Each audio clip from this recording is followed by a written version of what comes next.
I just think it's like a really important idea that sustainability kind of extends into so many different things. Like I'm always trying to bring ideas about, institutions and organizations into this idea of sustainability. How do you make something, how do you like reduce waste? How do you think about things sort of in a more compassionate way in terms of like consumption, in terms of all kinds of things, in terms of, just equity. And I mean, all of this stuff is sort of sewn into sustainability. And I think people kind of get weirded out and don't really necessarily connect the dots into how sustainability is part of such a huge fabric, right? And it's the same idea as kind of applied across, the same frameworks applied across different spaces, right? And they all have to do with waste and consumption and again, equity and justice and looking at where things are coming from and where they're ending up, and like, I don't think people necessarily think in those terms.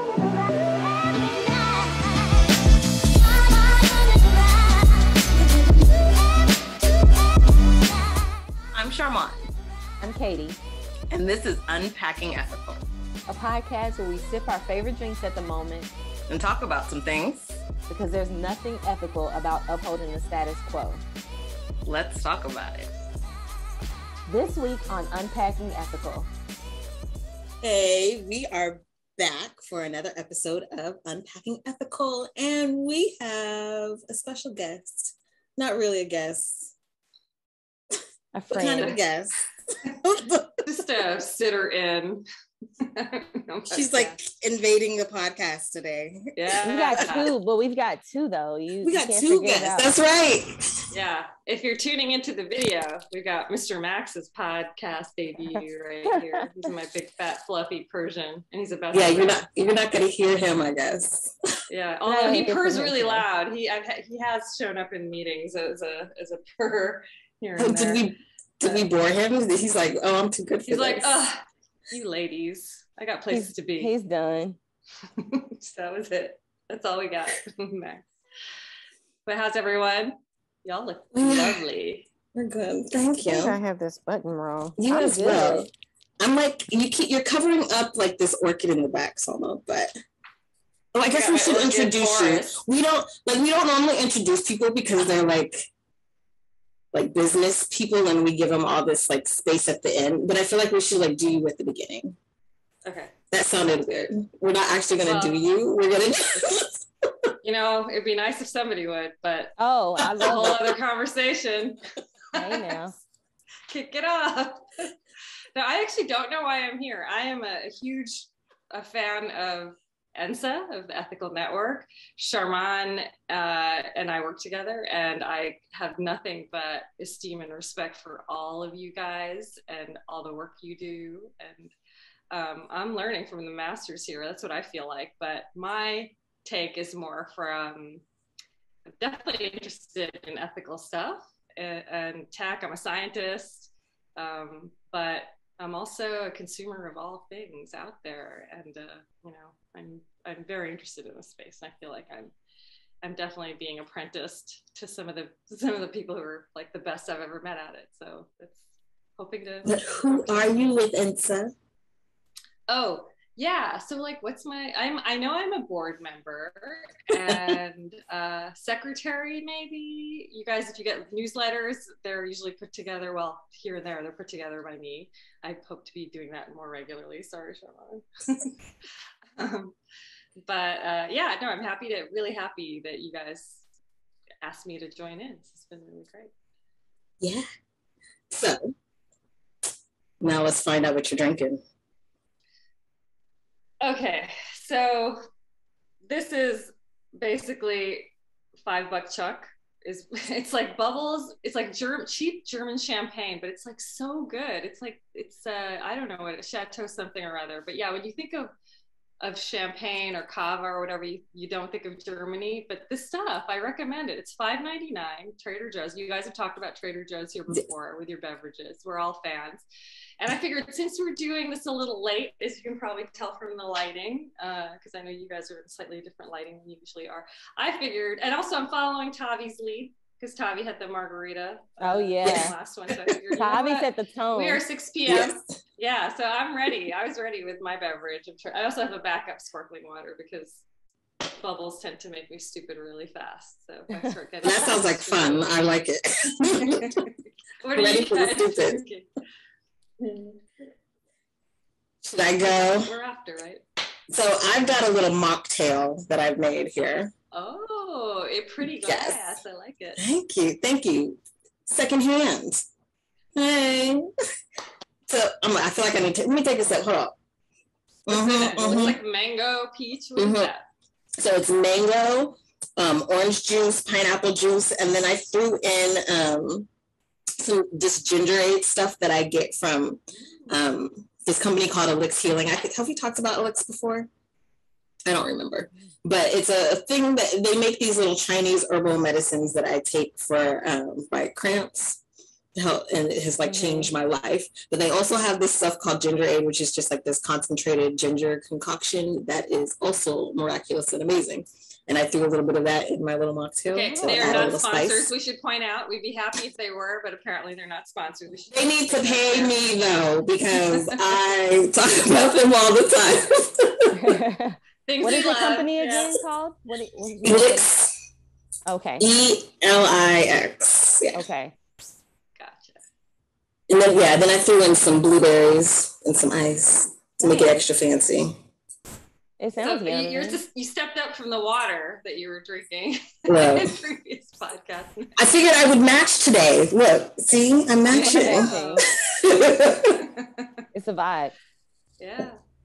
I'd like to point out that we are going Braveless today. And this has been happening a lot lately. First of all, I don't know what it is about me and flannel, but it's 51,000 degrees outside and I'm wearing this shirt and I love it still. I'm drinking a blueberry rooibos tea.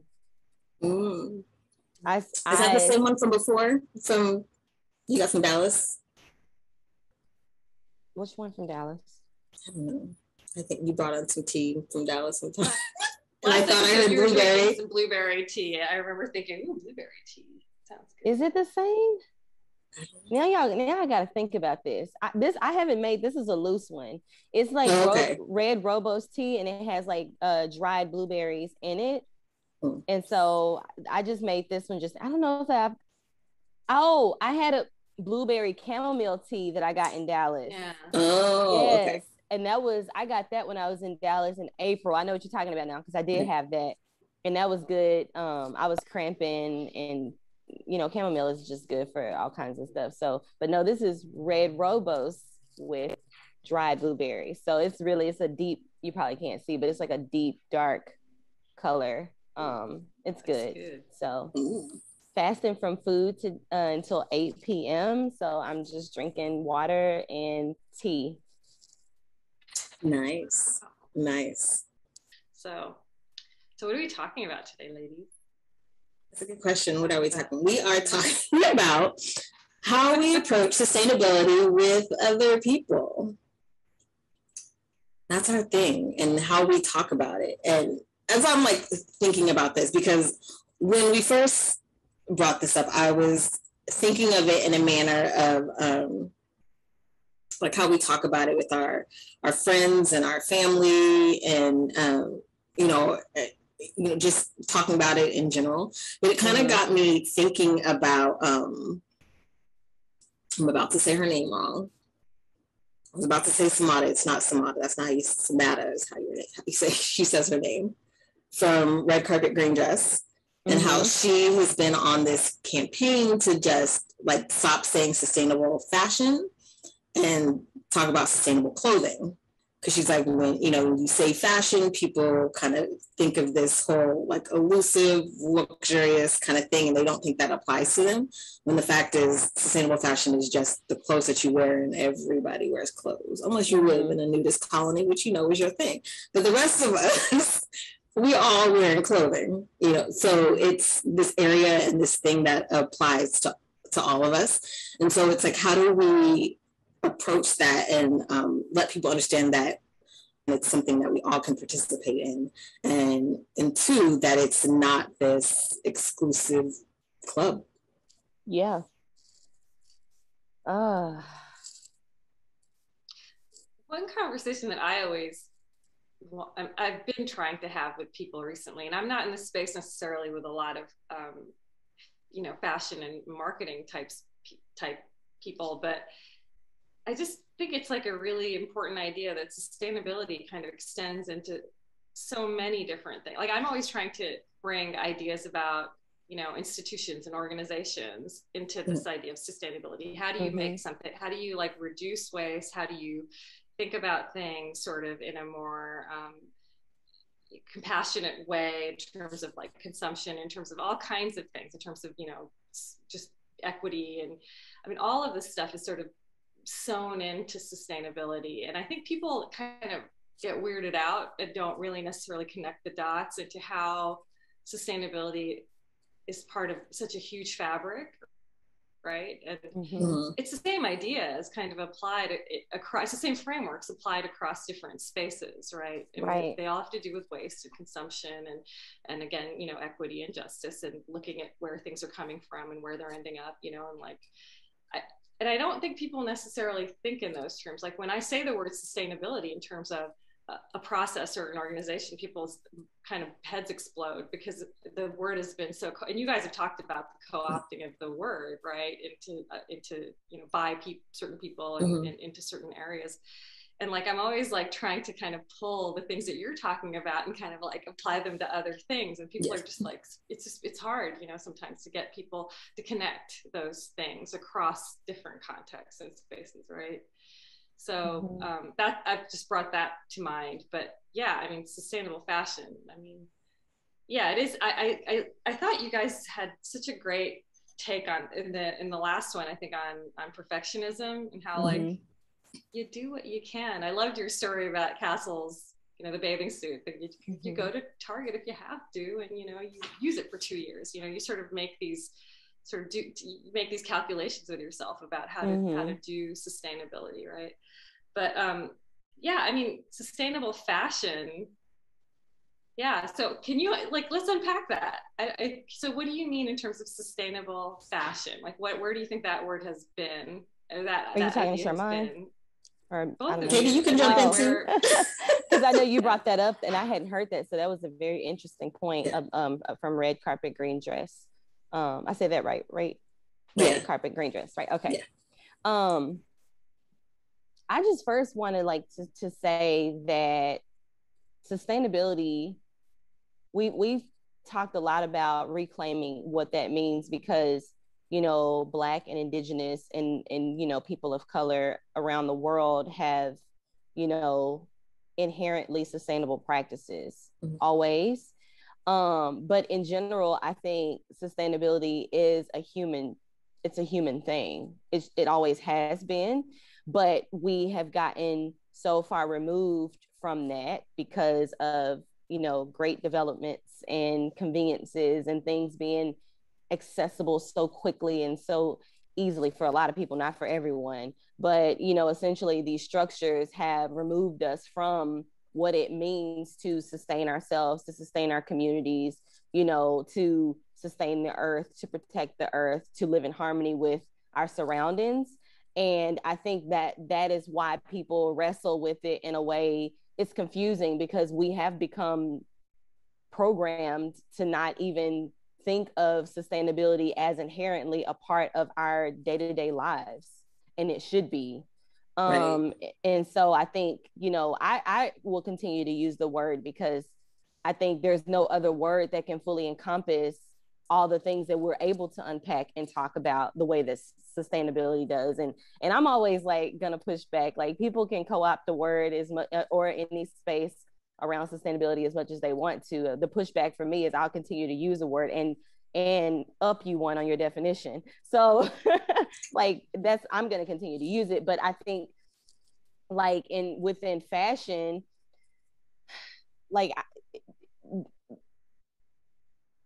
it can look also so many ways. It's, we started out talking a lot about the ethics part of it. are we able to, you know, the people who work on the clothes, the artisans, or, you know, the people who work in the factories, are they actually even able to sustain themselves while making these clothes that are really only a few of us can actually afford to purchase sometimes, depending on the brand? Like, those are conversations around sustainability. But then there's something I've been sitting with, and this is not necessarily what you were talking about, Salma, but it just made me think of, like, you know, there's fashion and there's clothes. And I know that there shouldn't be a huge distinction because it might sound like an elitist thing. I have been wrestling a lot because I've been writing about street fashion, particularly lately. And I've been wrestling a lot. What is fashion? And I think fashion is just an attitude. It's not like a definite thing. It's just something you either love to participate in or you don't. And it doesn't have to look one way. But I think there's something, again, it's okay to have like exclusive kind of things and it not be elitist. I think that those two things they're not like, they don't have to be one and the same, or they don't have to come together. But I think to say that you are a fashionista, you love fashion, doesn't necessarily mean that you're out here spending big bucks on things and something new all the time or whatever. I think it's just an attitude of like, I really enjoy how, like, putting together looks. I really enjoy playing with clothes, and sustainability in fashion comes from, I enjoy that still, but I'm more mindful of how I'm doing that. Like, am I going to buy things from companies that I know are harmful to the environment or harmful to their employees? Or am I, you know, thrifting at a local thrift store and then getting really creative with my looks? So I think that's what I think about in terms of fashion. But it is all of those, it's layered. It is the people. It is, you know, the extraction of natural resources. It is, you know, how you put something together. It is having conversations about fashion trends and where they come from, and understanding that there's historical context there and people tied to those stories that should not be erased.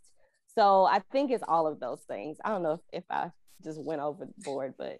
And I would have to agree. I think for me, sustainability is this umbrella phrase, and I think we use it interchangeably with ethical. Ethical, you know, just putting more of an emphasis on the human portion of it, the human and animal, you know, portion of it. Right. But I think because like this ethical space has now come, like sustainability in itself has like changed its definition and its word, and it's this constantly evolving thing, and it is still the term that most people recognize.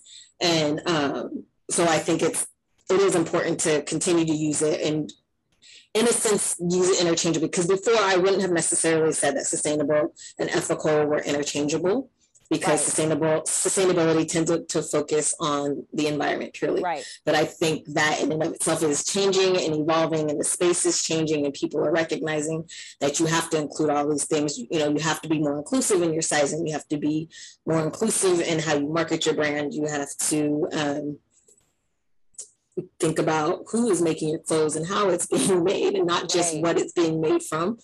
And so, sustainability has definitely grown and evolved, and the term and how it's used has changed. And like, I'm good with that. Like, I'm okay. I'm okay with, even if it's not, you know, what it started out to be, that it has now evolved to include like all of these things. And it's something that people are thinking about when they think about sustainability. Sorry, go ahead. No, just that's beautifully put, Sharmon. And I think because we have been open to all of us who, you know, either, you know, anybody can define it for their own lives, really. But like the people who are leading the conversations, broadening the definition, expanding what that means, just means that more people can find themselves along the spectrum somewhere of sustainability, which is a good thing. It is a good thing. And I, to bring that part back with like what Salma was saying, or how you're trying to apply it, and I think that makes it easier to then apply it across the spectrum. Like when, you know, we talk about the tech world, and we talk about corporations and institutions, that it's easily more applicable to these spaces when the definition has been broadened. Right. It is. I do love this idea that sustainability, which used to be all about just being green and earth and environment and stuff, like it really, like in my brain, it was synonymous with that, like through the 90s and, and I think it started to dawn on me a few years ago when I started hearing the word human capital, because, when you talk about management of organizations, this idea of the human capital part, which is such a weird phrase, because we're talking about business models and there's capital, there's the money part of it, there's the goods and the service, but there's this human capital, right? And so now people are kind of taking that phrase and building it and building the humanity into it, right? And looking at how do you maximize human capital? How do you maximize, satisfaction, work-life balance, retention, just, keeping people insured and happy and productive and efficient? Because efficiency, I think it's only dawned on me recently in terms of organizations and management that there is this calculation where the human cost was left out of the efficienty measures. Always, right? Yeah. And there's such a cost, especially, in every industry, but we're talking about fashion here, where it's just like, it's so exploitative, right? Or it has been, especially to, certain parts of the world, for sure. Yeah.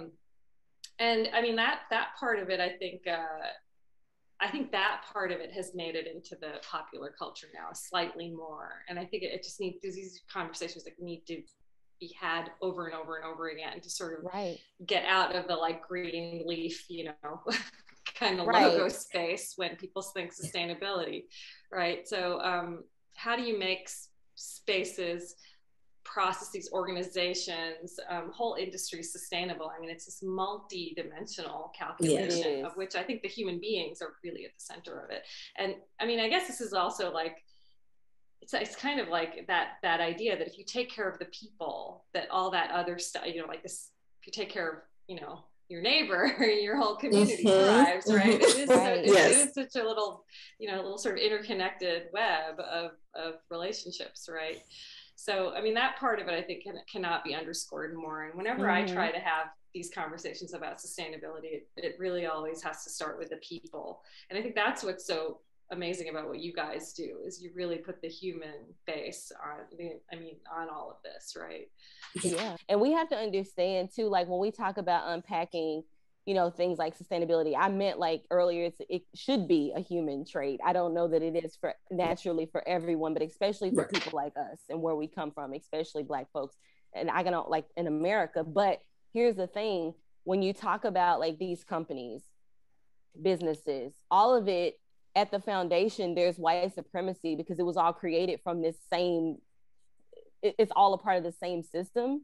So these are the same people, not exactly the same, but these are the same people, like we talked about last year, almost a year ago around this time, with the same mentality, with the same mentality of the people who came here and murdered, raped,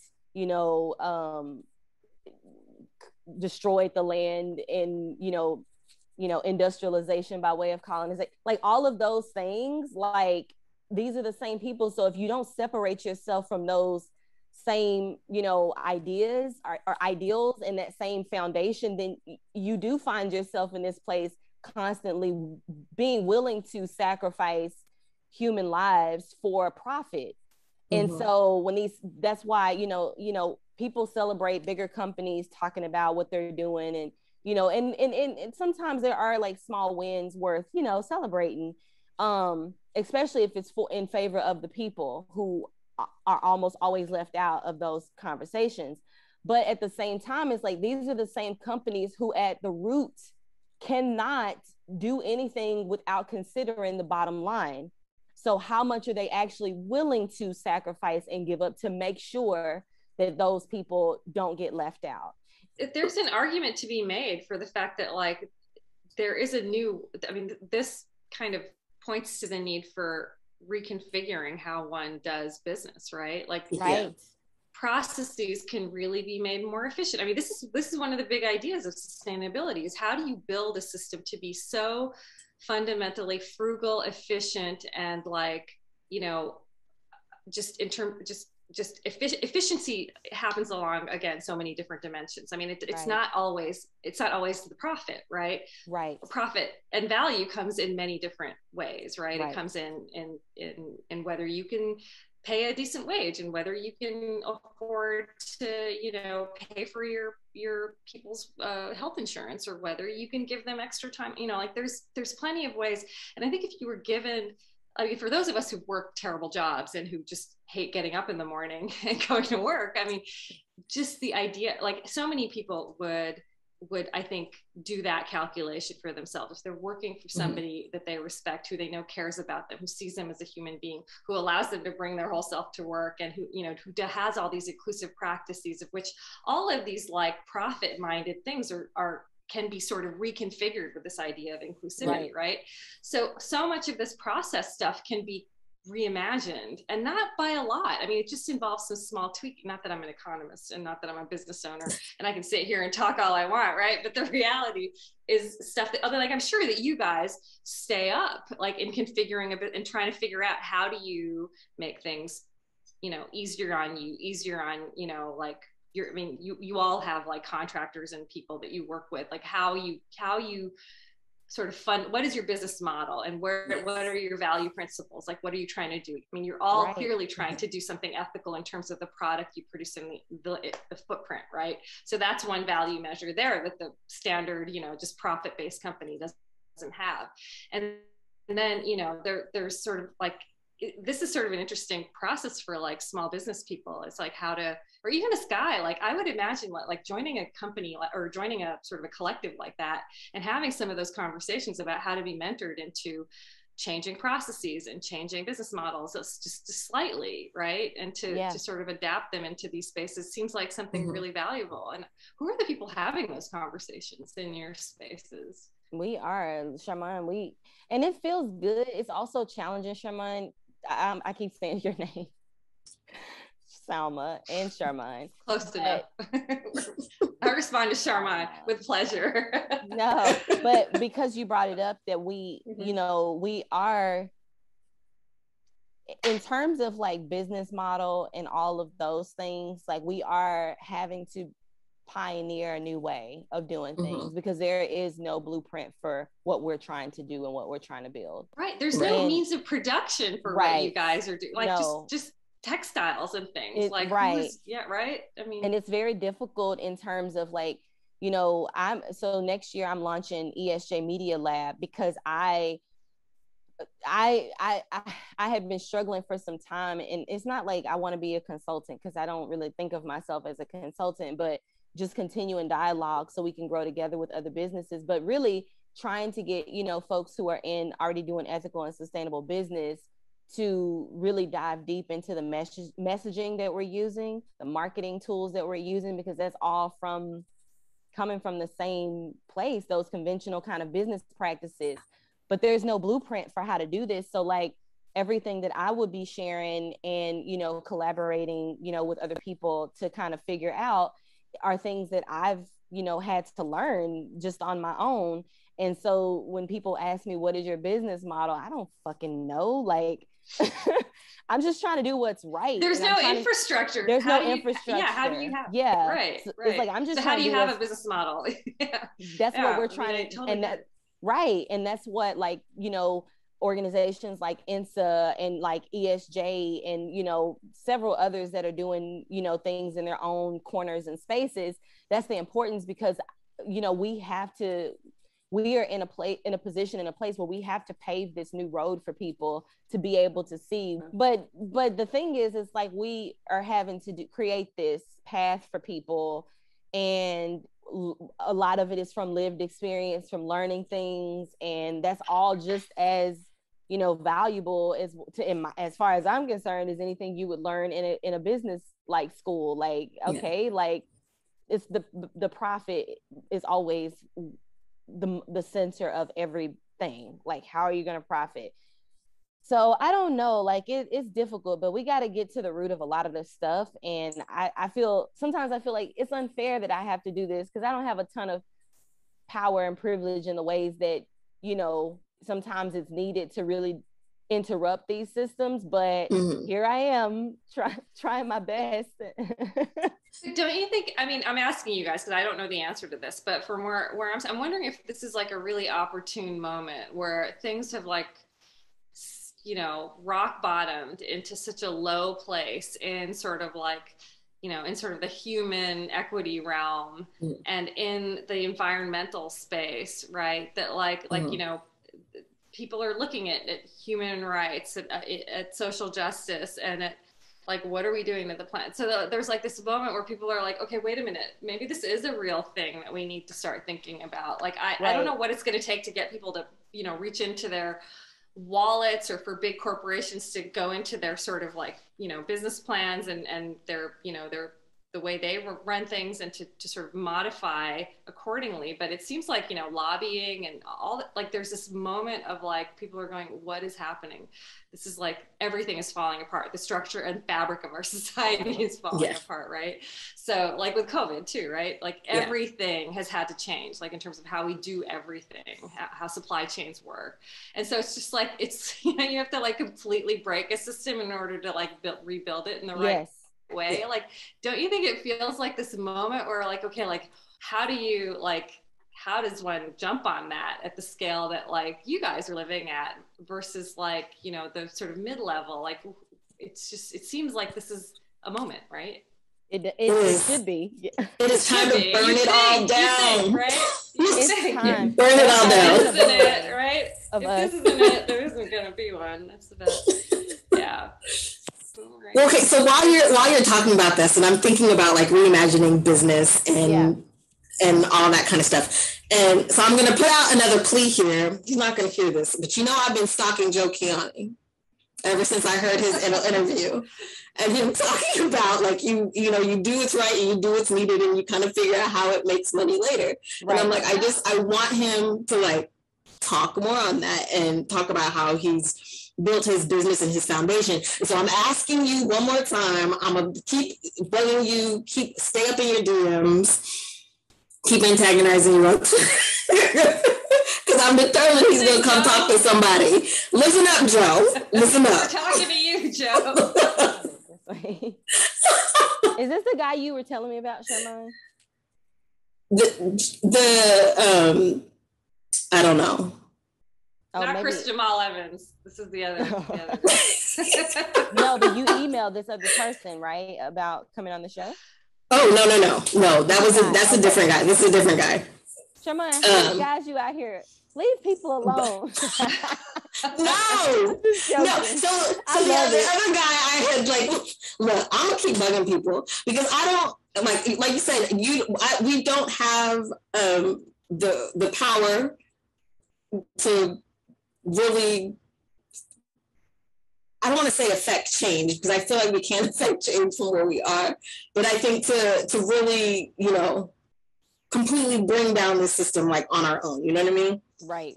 Like that's not something we have. I don't even want to say clout. What is the word I'm looking for? You just use power, right? Is that? Yeah, it is. Well, it takes a lot of us to come together to have the amount of power that just a few people have, and it's by design. So I get exactly what you're saying. What we have can only go so far, and but sometimes you just need these bigger people with more connections to like more willing pay attention. Yes. Yeah, exactly. There's power in networks. I mean, this is where ENSA becomes really important, right? Yes. I mean, we've got having all kinds of businesses wanting to, you know, buy into this idea, right? Mm-hmm. Like we've got, you know, ESJ, we've got fashion, we've got food. I mean, it's like there's so many. We've got, you know, just all these recycling types of things where we have like raw material. I mean, like we've been talking about grant writing, right? And like I can totally imagine the situation where we have like people sort of coming together and looking at what they have and looking at what they need and trying to like sort of repurpose and build a little like sort of modified supply chain and having that become like an incubator, like sort of a little prototype for how things can scale, right? Right. So these are the types of things that like, I mean, unfortunately we don't have, I mean, it doesn't take much, right, to make a small ecosystem and having one that works. And this is kind of, in my mind, again, this is the way I think about ENSA being really impactful and sort of beyond the next 5 years, right? So, I mean, I don't know. I mean, these are the sorts of things that we want to start thinking about with the people that we're bringing on, right? I think, and it's really exciting to be in so many different spaces and getting people talking, because we don't have to have all the ideas. You guys are all brilliant. I mean, like, you guys know what you need, you know what you want, you know what you have, right? You know what your priorities are, you know, you're all very values-driven people, very principled people. So, I mean, that's why I think this is such a valuable thing to sort of get together with people who are on the same planet as you and speaking the same language as you, using the same alphabet as you. And I think that's where the power comes from. And that's why I think ENSA is it's such an interesting experiment. And I mean, it's not an experiment. You're already being super effective, right? I mean, and it's going to be more interesting to see how it scales as the network becomes bigger. So yeah, no, I'm excited. I just need to write some down and get you guys some money. It's just like small matter of like getting some funding, but yeah, it's a tiny little issue, because unfortunately, regardless of all us wanting to burn everything down, I've said it before, we're still operating within the system. We have to continue to operate in the system while we're working to change it, and so we're like pulling double duty. Right. Definitely. And I think totally. And I think, it's funny that you say burn it all down, Sharmon, because that is totally not your ethos. Like, I think any change is powerful. Incremental change is the most powerful, right? Because people don't even realize that the change is happening. You hear that, Joe Keone? Come on, Joe. That's your little micro, whatever he calls it. I can't remember what he calls it. Micro grants. Yeah. Those are the wave of the future, This is the idea of like, teach a person to fish kind of idea. I love that. I also feel like,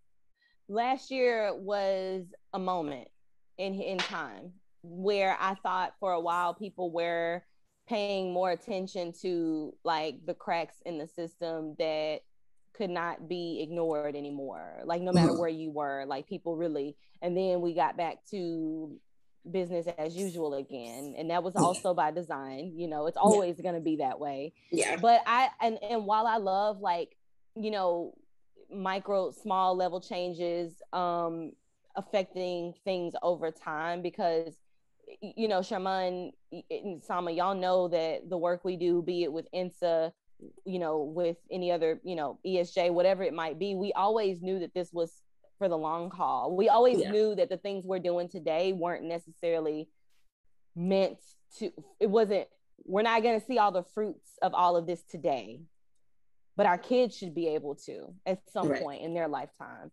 And it's, these structures that we are attacking are things that have been standing for a very long time. So it takes time. But I think the cry from people that feels like a little bit is just not enough sometimes is because there's certain groups of people, and I can't talk globally, but I will talk about here in this country, certain groups of people have been only moving an inch at a time, and it's just not enough anymore. It's like, sometimes it is, some days it is burn that shit down because it does not serve us. And it doesn't matter what new law comes into place that is disguised as something that's supposed to be for the people when it's not actually serving the people. And I'm going to say something that's really unpopular, but I'm going to say it anyway, because we unpacking, we raw, we friends, we keep it real. That New York mandate for people having vaccinated cards was something that was, I don't know the full process of it, but I imagine it happened a lot quicker. But they have a homelessness problem in New York City, and always have. That's also a public health crisis, and they can't seem to figure out how to do that for decades. Those kinds of things bother me. Those are structural issues, like this idea of we're doing what's right for people. You're not, though. You have people sleeping in the subway station, and this isn't, and this, the stigma that comes with, houselessness is like, well, that's their decision. I don't even want to get into all that bullshit. But what I'm saying is, like, it's perfectly fine for people to be like, oh, I'm doing my part. And I'm not saying we all have to be perfect, but it's worth dissecting these conversations and diving into the nuances. Yeah, you're doing your part, but you're perfectly fine living in a gentrified neighborhood or having people be, displaced And this, so I don't know, I just been thinking about like, we deserve really so much better than what we have. And sometimes a little bit just doesn't seem like enough, you know? And so this is where I come from. Like, one, I think when it comes to sustainability and when it comes to self and individual systems, and that, not individual systems, but just individuals in itself, like, yeah, it's progress over perfection. Right. Get where you can, do what you can. When we're working in small little entities, when we're talking institutions, when we're talking corporations, right, those are the things that I can say can be burnt down to the ground. Absolutely. Burn it all. Absolutely. Like when it comes to those, the whole institution. We'll still take your money, Jeff Bezos, if you want to send some grants our way. I don't know. I will. I'll have to launder it probably. I will take it and give it, put it where it's supposed to be in the people's hands and not his. That's the idea. Yeah. Okay. Just like, and I'm just thinking about that. I'm thinking about like reparations and all these different systems and how people are kind of like, okay, you guys won't give us what we deserve or what we need. And so we're just going to take in all these different spaces. And it reminds me of this hilarious TikTok video that I saw of this young girl, and I can't even remember what song she was singing. I can't remember the song. Okay, it's in my head, but I'm like, I know it's like, I'm like, what is this song? So what? The horrible thing is that I'm associating it with my best friend's wedding, and I hate that because it's a Black singer. So why am I associating it with a white movie? It's like the whitest movie on the. And like, right, so I'm like, I hate that I'm doing that, but I can't remember the song. But she's singing this song, and she's like the lead singer, and her cat, and she got her two like white girls that are like doing backup for her. And her caption was like, "I'm making two of my white friends do TikTok dances with me for reparations." And I was like, take it where you can get it, girl. That's right. And like everybody in the conference are like, yes, get your reparations. That's funny. Yep. And true, like as long as you can get out in front. Yep. Reparations mean something different for different people. We know what it means, like holistically for like the Black community, but like individually, we should also be able to define what that means for our lives. You know, for our own individual lives and what that looks like. Absolutely, I'm here for all of it. I love it. I love it so much.